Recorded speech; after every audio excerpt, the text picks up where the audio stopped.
Assalamualaikum everybody. Hello. My name is Laila Yaghi. I'm the mother of Ziyad. He just turned 23 in jail. He's the wrong 7 or North Carolina 7. I'm going to read something that I wrote, and then I'm going to read poems also I wrote for my son and prisoner's moms. Often I lay in bed motionless, thinking of what happened to my son and me. Then tears just seem to drop endlessly. I get sick every time I receive a letter from him because I'm too nervous to open it. Because the aftershock of my son being killed in a cold, small cell for almost 2 years for a simple trip he took overseas is horrendous.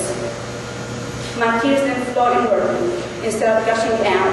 They go into my bloodstream, and after that I fall sick with a high fever for a few days.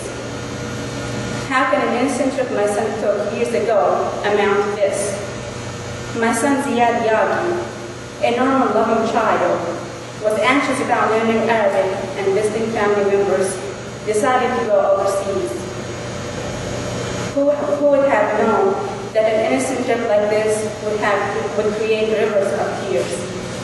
My son, who went to visit family members overseas, was arrested after 2.5 years from coming back from this trip. The FBI decided to charge him with conspiracy to kill and many people abroad, and also material support. The people my son was charged with are not close friends of my son, and some of them my son does not even know, and some has not even spoken to for years. My son now lays in jail humiliated and punished for a crime that he has not committed. My son is harassed by the guards constantly. That day I came home and heard the news. I screamed and cried continuously for 2 days in a row. The next day the FBI came to question me, and at the same time my son called. My son was more worried about me than himself. He was so worried about me that he called the front office and told the lady to please go check on me to make sure the FBI is not going to arrest me. She told him, why would they arrest me? Why would they arrest your mom? And he told her, well, they arrested me for no reason, so why won't they arrest my mom? Since that day, our worst nightmares began. I ran from one forum to another with no success.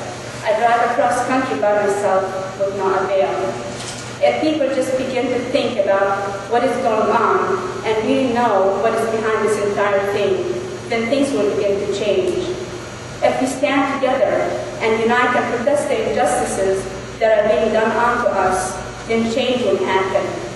But as long as our mouths are closed, they will continue to oppress innocent people like my son and me.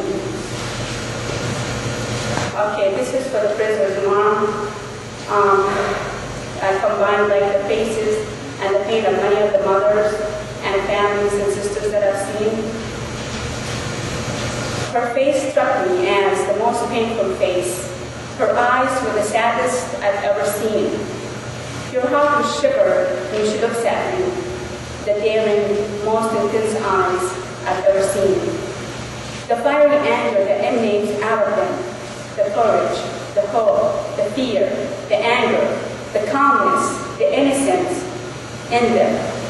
The fairness of her face is the color of the pavement. Her claws get longer when you approach her, yet she is the mother of us, the sister of each one of us, the wife of one of us. The injustice that has been done unto her created waves out of her tears and tornadoes out of her breath when she exhales. Her hair will whip you, wind around your neck, and tangle you like grapevines to knock some sense into you. Then, with a quiet look, the most silent one, she leaves you to wrestle with your conscience. Remember when I wrote for my son. Sometimes I wish I can.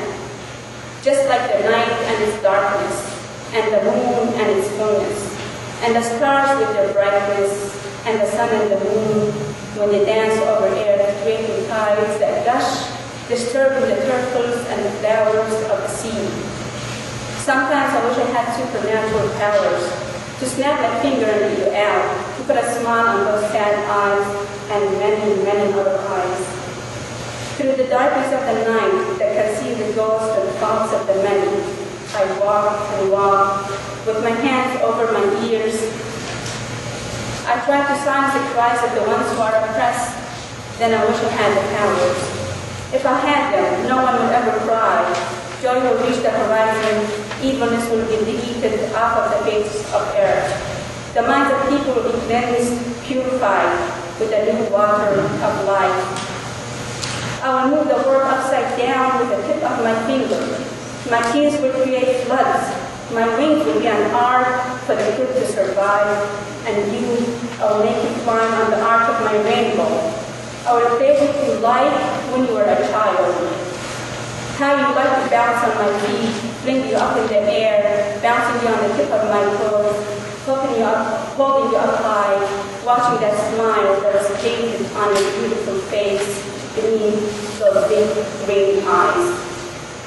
Thank you.